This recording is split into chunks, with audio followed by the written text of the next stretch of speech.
Minkä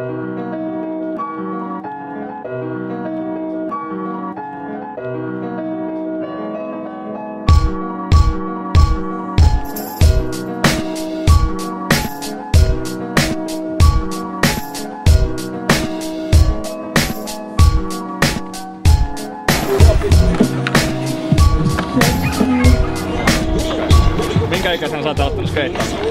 10-vuotias. Okei, minkä takia sä lähdit silloin alun perin skeittaamaan? Koska mun kaverit skeittasi ja näytti kivalta. Näytti kivalta? Okei. Mitä sä veikkaat, että mitä se vaikuttaa sun mielenterveyteen skeittaamaan? Mun mielestä se on hauska kivaa ja siitä tulee hyvä mieli ja en mä tiedä. Ei tuu huonoa päivää? Ei. Hyvä.